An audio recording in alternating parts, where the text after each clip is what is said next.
to have sort of reviewed in this presentation when it says that it's not the facing of the east and the west, but it is what? It's not the rituals that we do, it's the what? Your intention. It's what's in our heart, it's our intention. Does Allah look at the outside or does He look at the inside? Inside. He looks at the inside. He built us from the inside out, from the heart out. We know that the first thing that appears in a fetus is what? The first actual working organ. It's the heart. There's a brain, but it doesn't send messages yet. So it's sort of a non-working brain. Some of us might know what that's like. There are several other ahadith on this subject. In summary, Allah's messenger was commanded to face Bayt al-Maqdis during the prayer, and he used to offer prayers toward it in Mecca between the two corners of Kaaba. So before he migrated, this is where he offered it. And there's a marking to that effect there. So that the Kaaba would be between he and Bayt al-Maqdis. When the Prophet migrated to Al-Madinah, this practice was no longer possible. Then Allah commanded him to offer his prayers toward Bayt al-Maqdis, as Ibn Abbas and the majority of the scholars have stated. Al-Bukhari reported in his Sahih that the news of the change of the Qibla was conveyed to some of the Ansar while they were performing the Asr, the afternoon prayer. This is just another report, and I know it sounds repetitious, but it's from another scholar. Upon hearing that, they immediately changed their direction and faced the Kaaba. And I think it's important to look at all these scholars because I think it says to us, do we immediately change? When we do see something that is a hukum, that is a command of Allah, do we change it? Or do we say but? Do we say yes and? Or would you say, I am a Muslim in submission to Allah and I'm going to do this?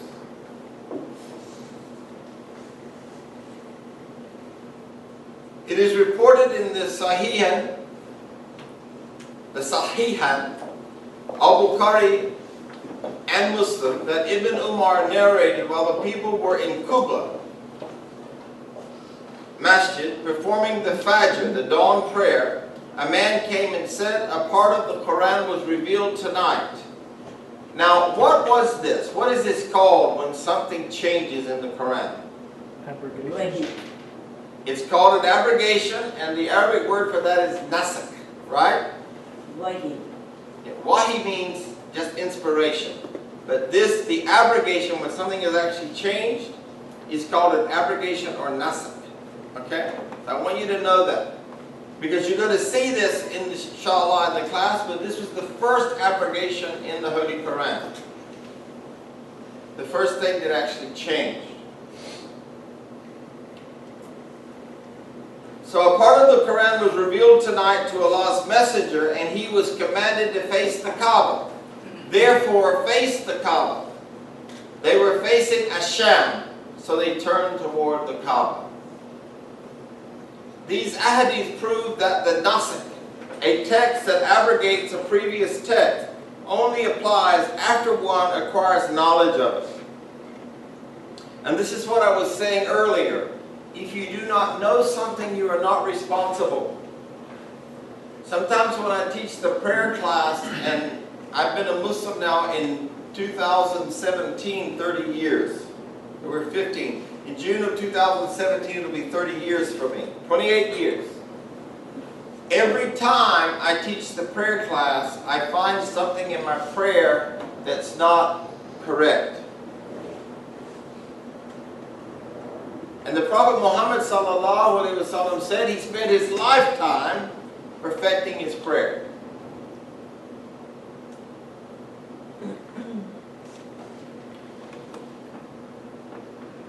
This is why the companions mentioned above were not commanded to repeat the previous Asr, Maghrib, and Isha prayers, although they had prayed them towards Jerusalem after Allah had changed the Qibla.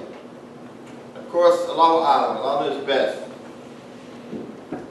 This is the mercy of Allah.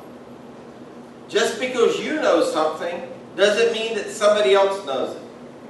And just because you know something doesn't give you permission to beat the other person up that doesn't know it. Now imagine if these companions had gone to these people that did not know about the revelation and said, "Are you stupid or something?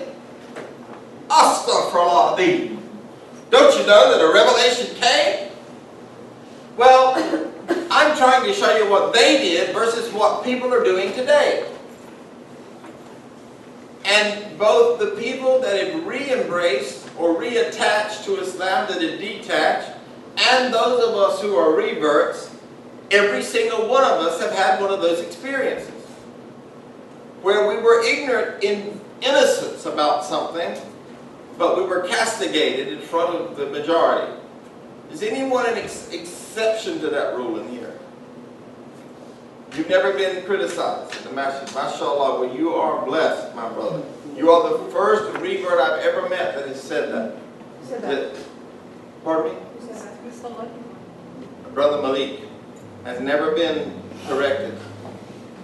That's really, I'm so happy for you, because you are the first I've ever heard of that happening to. They will come and fill your hair. Yeah, You are showing your... this is someone who is at least 50 years old. More than 50, 80 years, 90 years. I'm joking. Yes. And if her hair is showing, we are supposed to respect the elders and the youth, and they will come and pull on her hair. Yeah, like this. And I said, one day, third person did it, I twisted her wrist.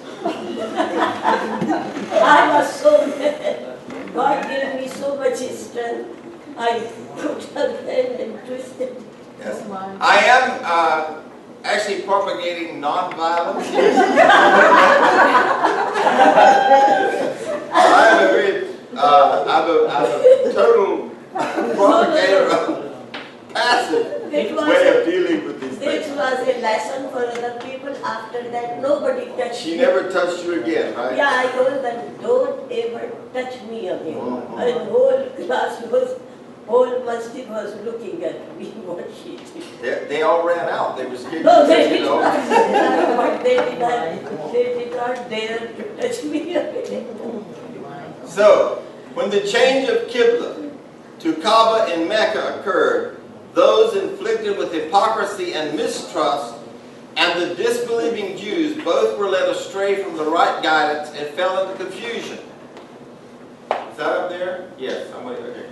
They said in verse 142, "What has turned them Muslims from their Qibla to which they used to face in prayer?" And this reminds me that I was making a trip to Eastern Florida State College right after they changed the 417 entrance on Highway 50, Colonial. I don't know if any of you know that. It's sort of in that Rouse Road sort of general area. And I said, well, they've changed this entrance. And of course I got tangled up and I went in the wrong direction. So they asked, what is the matter with these people, these Muslims, who one time faced this direction, Jerusalem, and then faced that direction, Mecca? How many times has somebody asked us to change and we said, what's the matter with them? Why do they want us to change? And of course it's those people that are wrong, right? What's the matter with those people? We always blame the other person when change comes about, right? Allah answered their question when He stated in verse 115 and verse 142, "Say, O Muhammad, to Allah belong both east and west," meaning the command, the decision, and authority are for Allah alone. Hence verse 115, "So wherever you turn yourselves or your faces, there is the face of Allah."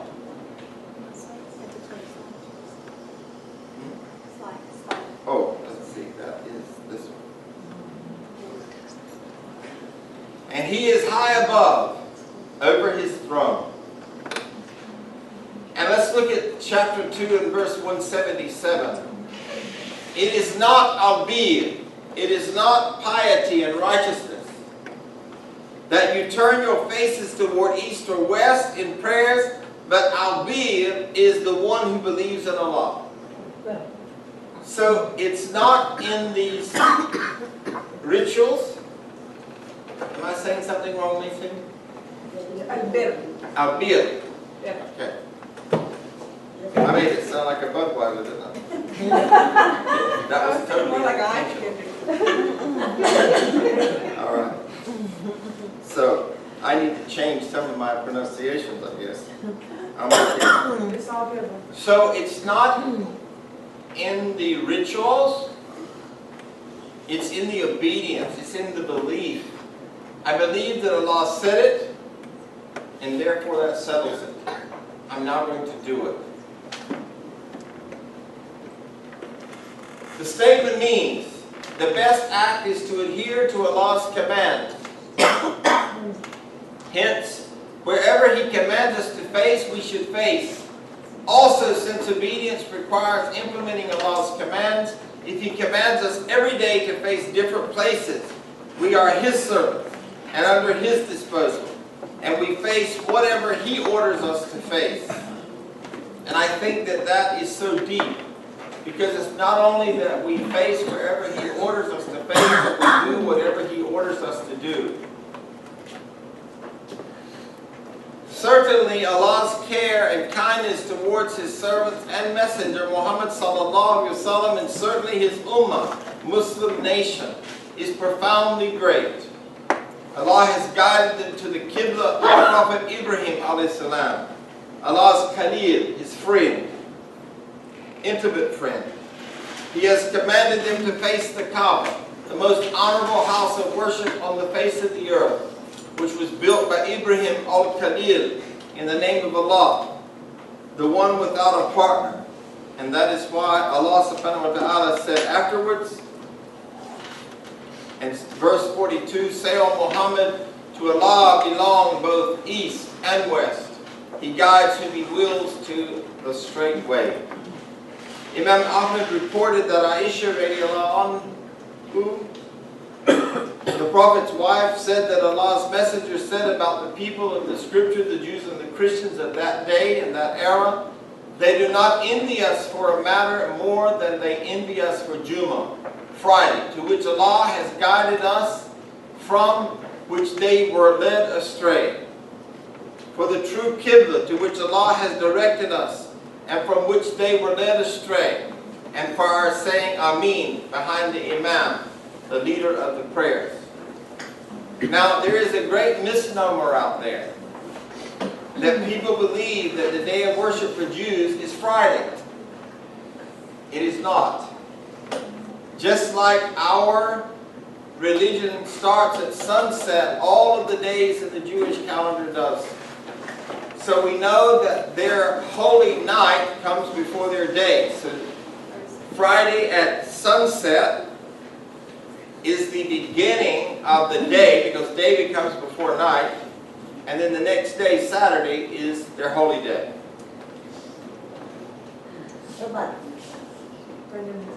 Yes, exactly. So does it start Thursday night going through Friday? It starts Friday night at sunset. Oh, no, and goes for Muslims. Oh, no, for us, Just Jummahs, you're right, starts Thursday at sunset and goes to Friday at sunset. Yeah.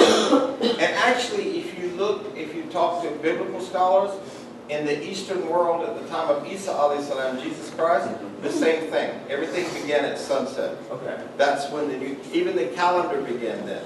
Okay. Yeah. So. Because we were all lunar people before. And then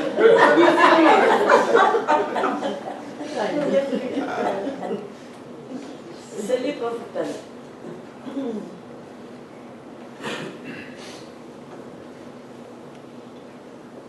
the virtues of Muhammad sallallahu alaihi wasallam's nation. The word wasat in the ayah means the best and the most honored. And if we are looking at the tafsir of these few verses today, I think it's pertinent for us to look inside ourselves and say, are we the best and most honored of people? Do we live in such a way that people look at us and say they are the best? They are the most charitable people. They are the most kind people. They smile the most. They fast the most. They pray the most. Therefore, saying that the Prophet ﷺ's tribe, Quraysh, is in the wasat regarding Arab tribes and their areas means the best. Similarly, saying that Allah's messenger was in the wasat of his people means he was from the best sub-tribe. Yes, brother? Somebody raised their hand. Oh. Also, awesome. The prayer that is described as wusta, a variation of the word wasat, means the best prayer.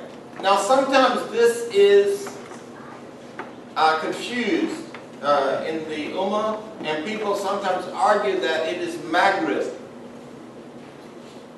But it's not. The prayer is awesome. Awesome. Yes. Maghrib is actually what prayer of the day, so to speak? The first. It is the first. Because that day in the Islamic calendar begins with night, which is very confusing. But that's how we count it. When does Ramadan arrive? Sunset. At sunset in the evening. And that is the first night of Ramadan. And the day that we fast is the first day, which is when the sun rises. When you first became Muslim, do you remember that people talking about the Asr prayer being the most important because it actually brings you back? It's the hardest prayer to stop and you're in a day. Right in the middle of the day to stop what you're doing and go ahead and pray it. Yes. The most important prayer to pray on time. Exactly. And it's interesting because in the workplace, I'd be curious, what's the hardest prayer to get in? Awesome. Yeah. You know, it's very, very difficult. Somebody else raise your hand? I don't want to. Yes, Mommy, sorry. Malaika change between Asr and Maghrib. You know, Malaika goes up and Yes, down. that's right. I heard so that between Asr and Maghrib, Malaika change. They actually changed that also, right? Yes. Yes, they changed it also. Actually, at the prayer time, there's a shift change. So there's the first shift and the second shift. Yes, yeah. Okay. But Since Allah made this moment, yes, Mom? Fajr is most difficult for me. Fajr is most difficult for you. Yeah, not Asr. Asr is a piece of cake. It's a piece of MashaAllah. He has endowed her with the most complete legislation, the best manhaj, way or method. Now I want to warn every revert in this room today. I want to ask a question first. How many people that are that do not come from an Arab background know the word minhaj? Raise your hand. Okay. We did not come from Arab background. Okay. So then, do you know the meaning of this word? Which word? Minhaj. No, I don't. Manhaj. I want to talk about this word because it is very used in the Salafi movement. And they will tell you that this is the minhaj. Now, if we are talking Salafi, Tablighi, Ahmadiyya, all of these are what? Sects. Divisions, sects, Yes. right? Now, I want to point out that at 15, when I was in Bible college, and I mentioned this a couple of weeks ago, there were 212 Christian denominations. Today, there are 2,000. And what I deem by Allah, if Allah tarries, is going to happen, it's the same thing as happening in Islam. Because you will meet people and they will say, I am this, I am that. They don't say, I am a Muslim. How many people have experienced that? Isn't that scary? And how does that differ from this. It's the very same thing, folks. And also, even in the masjid, people ask you, are you Sunni, are you... But I want to warn you, and this may be a little harsh, I really mean it as to protect you. If you get around people and they start using this word minhaj, be wary of that person. Just think about it. Nobody in here knew the word except people from Arab backgrounds. How many from the Arab backgrounds knew it? Raise your hand. I did not. Did anybody know it? MashaAllah, Allahu Akbar. This has been a revived word. You knew it, right, brother? No, just a quick question. Yes, sorry. Situation like that, don't you ask them what was the prophet then? Well, you can, but what I'm trying to warn people of that might not be quite as assertive as you are, brother, is that typically these people are going to try to convince you of the most rigid methodology. Yeah, I know. I ran into these people back in 1992 after I'd been a Muslim for about 5 years, right? Yeah. They talk about that this is the minhaj. As a matter of fact, if you read some of their books, they will tell you that they are of the rightly guided predecessors. When you hear this kind of jargon, people run like hell from those people. And I'm telling you that because I love you. Those people tried to kill me. Weapons were found twice that those people were responsible for. Do you know what they said? They said I was a munafiq because I trimmed my beard after 9/11. The last time I looked, nobody has the authority to say that I'm a munafiq except Allah. Munafiq, sorry. Munafiq is one who's left Islam, basically. Is there a better Arab term for that? Munafiq? It's one who has left. Hypocrite. Yeah, hypocrite. It's like,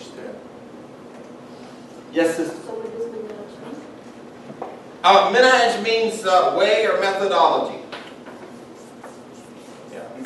Now, some people use the word school of thought, and mostly you will hear among what I'm going to say mainstream, you will hear people say, what school of thought do you follow? And they are, or madhab, and they're looking for Hanafis, Hanbali, Maliki, and Shafi. But even that, did the Prophet Muhammad sallallahu alaihi wasallam say he was any of those? No. No. Now, you know, I don't want to get into a scholarly conversation about that because there is some benefit to a school of thought in some ways. And I'm just going to drop it at this. If we have a masjid and somebody's praying like this versus like this,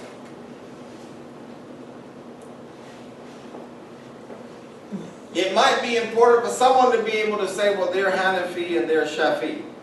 Just to give you an example, Imam Hanafi, that was my next example, said that when you say Ameen, so when you're leading the prayer at the Friday masjid, you will hear children trying to outdo each other. And so during the prayer they'll say Ameen. And that's Shafi. They do it loud. Imam Hanafi said that you should not do it loud enough for the person next to you to hear what you're saying. Allah knows best. But these are things that help you understand these schools of thought. And there are so many books. My feeling for the revert and for the person who's trying to find their way into Islam is don't get lost in this. Get lost in purifying your heart. In bringing your heart to the obedience of the simplicity of this message. That is the key to your success Islamically. Is to come to Allah with a purified heart. This is the key.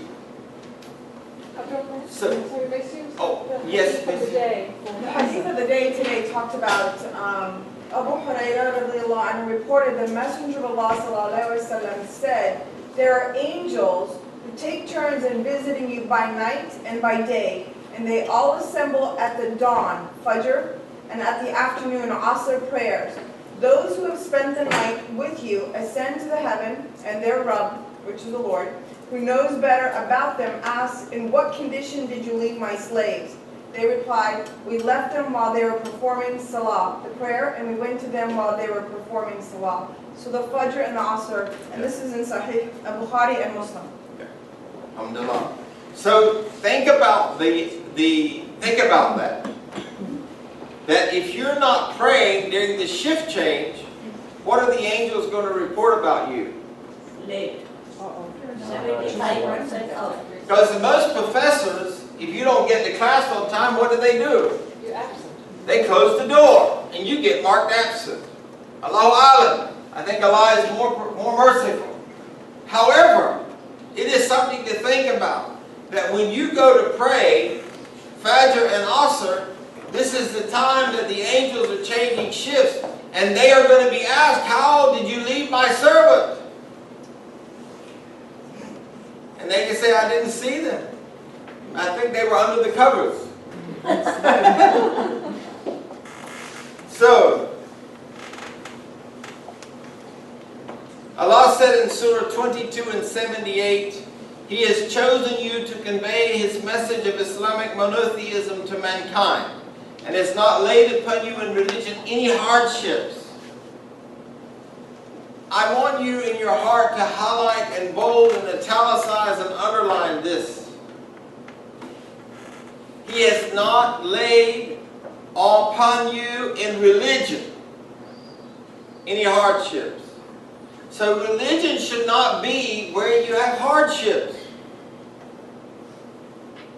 If you have religion and hardships, perhaps you need to look at where is this coming from.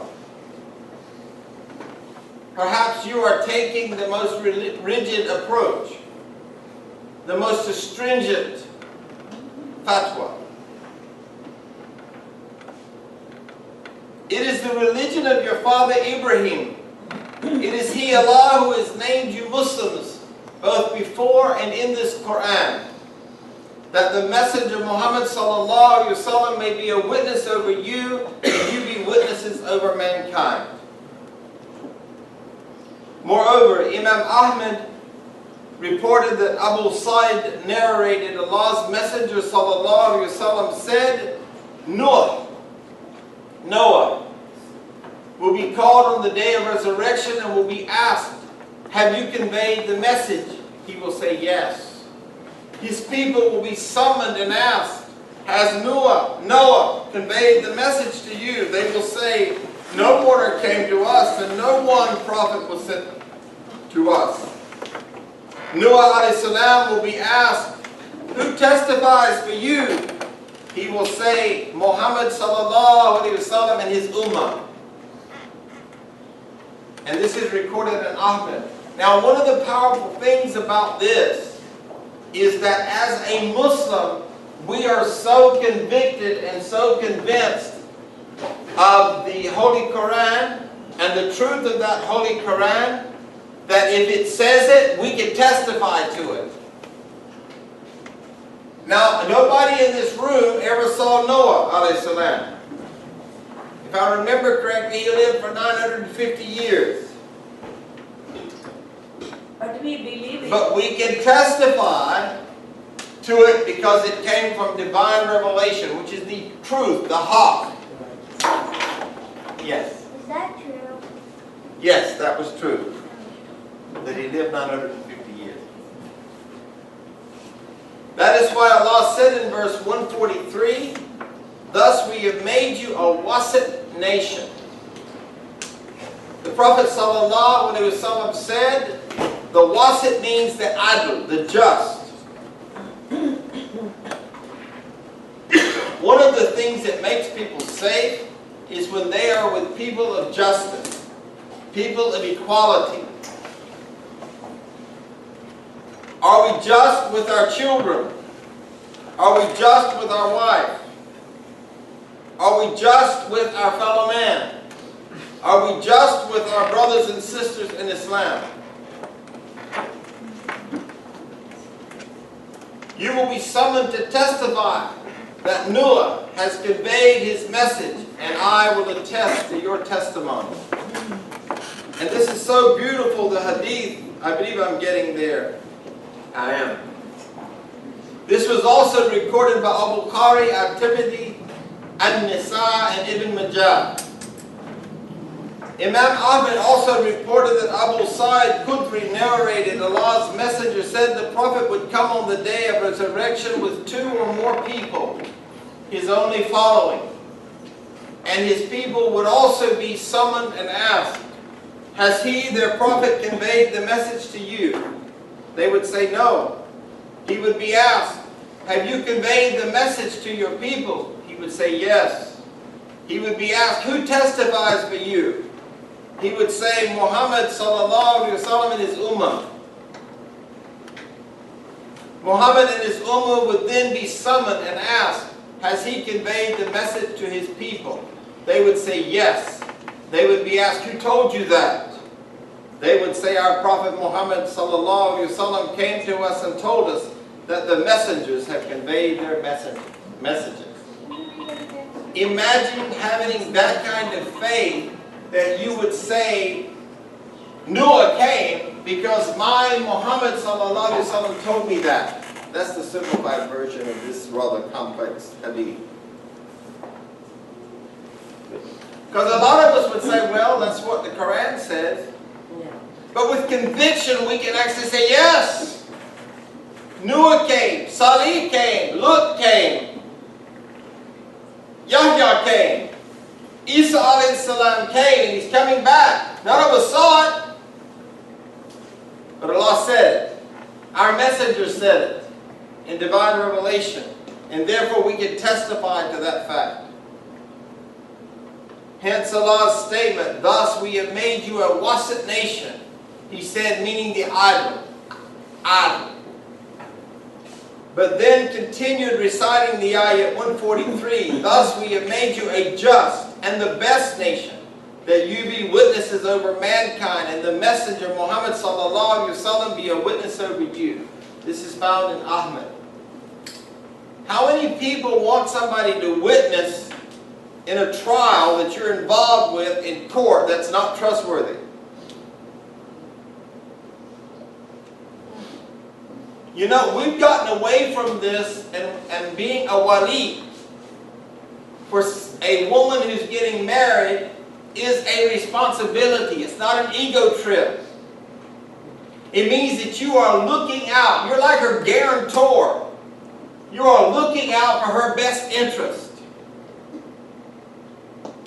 Even the very witnesses to an Islamic contract, according to fiqh, you know what it says? You should choose the most trustworthy people. Now people choose the 2 guys that they go to the hookah bar with. And I'm just keeping it for rizzle for snizzle. They don't go to the masjid, they don't pray, and they don't fast, and they'll tell you that. And these are the people that are nowadays seen as the trustworthy people. I never saw hookah bar. I'm proud of you, Mom. The day that I see you in the hookah bar, I'm going to take you to the doctor. But that does not mean that the hookah bar are not trustworthy. And that does not mean that people that go to the hookah bar are not trustworthy. Thank you. But here's what I would like to say very clearly. If you're going to the hookah bar when it's time to pray and you don't pray, then I got a question about it. If the hookah is more important than salah, then I got a question about it. So there's nothing, yeah, but now if you're smoking tobacco, it's haram. Now this other stuff, and I don't know about this except I know that the stuff they sell in hookah bars, it's illegal for it to have tobacco in certain states. There's just been some hookah bars in New York City closed down for that reason because they were slipping tobacco in there. Yeah. Tobacco is haram. Any scholar will tell you that today, folks. They used to say it has 3,000 chemicals that will kill you. Now they're saying more. No scholar will tell you that it is just makruh. It's just displeasing to Allah. I never understood how somebody that loves Allah wants to do something that's displeasing. How many children in here just can't wait to do something displeasing to your parents? Where's my kid? Do you think really and truly that they want to? I hope not. I mean, is anybody here itching to disappoint your parents? Not now, but. Even us old folks. We really don't want to disappoint them.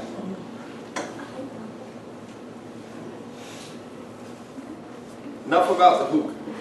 But I smoked my husband's cigar. You smoked your husband's cigar? Yes. Shame on you. I'm just kidding. That When must I have was been young, cute I sight. smoked with cigar. I somehow got a visual. But there's a no criticism policy here, no condemnation. So, we're not going to criticize mommy for Only the once cigarette. and twice. That's it. Just twice. Okay. You sure it wasn't 3 times? No, I don't know why I did it. Just I want. Alhamdulillah. Furthermore, Imam Ahmed reported that Abdul Aswad narrated, I came to Al-Madinah and found that an epidemic had broken out that caused many fatalities. I sat next to Umar bin al-Khattab once when a funeral procession started and the people praised the dead person. Umar said, Wajibat. It will be recorded as such. Wajibat. Then another funeral was brought forth and the people criticized the dead person again. Umar said, Wajibat. Abu Aswad asked, what is wajibat, O leader of the faithful? He said, I said just like Allah's messenger had said. Any Muslim for whom 4 testify that he was righteous, then Allah will enter him into paradise. So imagine trying to live in such a way that inshallah that day 4 people from this room would say, that sister was righteous, that brother was righteous.